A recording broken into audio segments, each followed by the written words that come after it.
अपने आशीर्वाद यात्रा के क्रम में समस्तीपुर पहुंचे एलजेपी नेता चिराग पासवान ने बड़ा बयान दिया। उन्होंने केंद्रीय मंत्रिपरिषद में नीतीश कुमार के संरक्षण में अपने चाचा पशुपति कुमार पारस के मंत्री बनाए जाने से जेडीयू में बड़ी टूट की संभावना जताई है। साथ ही उन्होंने कहा है कि बिहार में मध्यावधि चुनाव होना 100% तय है। सबको नजरअंदाज कर आपने सिर्फ और सिर्फ अपनी रंजिश निकालने के लिए मेरे परिवार के सदस्य का नाम आगे कर दिया। ऐसा अपने पाँव पे कोई कुल्हाड़ी मारे देखा नहीं मैंने कभी। बिहार में मध्यावधि चुनाव की संभावना है? बिल्कुल, यकीनन 100%। चिराग पासवान ने लोजपा में हुई टूट के लिए सीधे तौर पर मुख्यमंत्री नीतीश कुमार को जिम्मेदार ठहराते हुए कहा कि उन्होंने मुझसे व्यक्तिगत रंजिश निकालने के लिए अपनी पार्टी के कई वरिष्ठ नेताओं, जिसमें सबसे प्रमुख ललन सिंह, रामनाथ ठाकुर, केसी त्यागी जैसों को दरकिनार कर हमारे चाचा को मंत्री बनवाने का काम किया है। मेरे परिवार को तोड़ने के लिए, मुझसे बदला लेने के लिए आपने जबरदस्ती मेरे परिवार के सदस्य का नाम आपने सामने दिया, जबकि आपकी पार्टी में कई ऐसे महत्वपूर्ण है। भाई ललन सिंह जी का क्या होगा?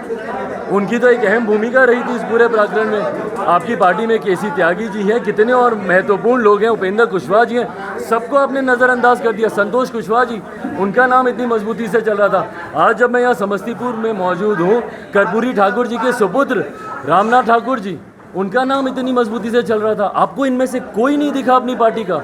सबको नज़रअंदाज कर आपने सिर्फ और सिर्फ अपनी रंजिश निकालने के लिए मेरे परिवार के सदस्य का नाम आगे कर दिया। उससे साफ है कि अब उनकी पार्टी में एक बड़ी टूट होने जा रही है। उनके पार्टी के कई विधायक उनके संपर्क में भी हैं। यकीनन कई ऐसे असंतुष्ट जनता दल यूनाइटेड के विधायक हैं जो हम लोग के संपर्क में हैं, और आज के बाद तो और ज़्यादा, क्योंकि आपने अपने नेताओं को आपने प्राथमिकता ही नहीं दी। आपने सिर्फ एक मंत्री, दूसरा मेरे परिवार को तोड़ने के लिए, मुझसे बदला लेने के लिए आपने ज़बरदस्ती मेरे परिवार के सदस्य का नाम आपने सामने दिया, जबकि आपकी पार्टी में कई ऐसे महत्वपूर्ण है। उन्होंने पशुपति पारस के मंत्री बनने पर कहा कि यह बात अब पूरी तरह साफ हो गई है कि क्यों उन्होंने पार्टी और परिवार के साथ गद्दारी की थी। उन्होंने चेतावनी भरे लहजे में यह भी कहा कि अब देखना होगा कि उनके चाचा को जेडीयू, बीजेपी अथवा निर्दलीय किस कोटे से मंत्री पद दिया गया है।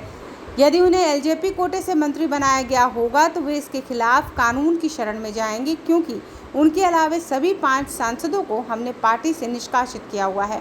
तो आज की तारीख में ये 5 सांसद लोक जनशक्ति पार्टी के लोग सदस्य नहीं हैं।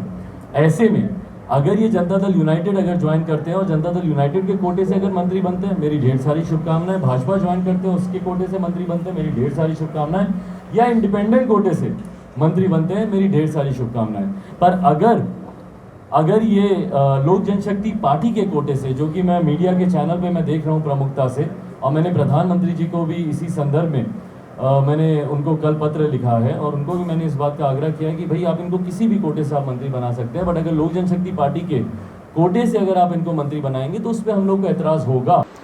नेता प्रतिपक्ष तेजस्वी यादव द्वारा उन्हें अपने साथ आने के ऑफर पर धन्यवाद देते हुए चिराग पासवान ने कहा कि फिलहाल वे पार्टी को पूरे 243 सीटों के लिए मजबूत बनाने का काम कर रहे हैं, लेकिन जब चुनाव होंगे तब गठबंधन के बारे में बात करेंगे। परिसदन में आयोजित प्रेस कॉन्फ्रेंस के दौरान ही पार्टी से अलग हुए कई नेता, जिसमें अनुपम कुमार सिंह उर्फ हीरा सिंह, संतोष पासवान भी अपने समर्थकों के साथ एलजेपी में शामिल हो गए। इस मौके पर पार्टी के प्रवक्ता अशरफ अंसारी, अहमद कैफी, भरत सिंह समेत कई नेता मौजूद थे। ब्यूरो रिपोर्ट, आंखें न्यूज़ 24।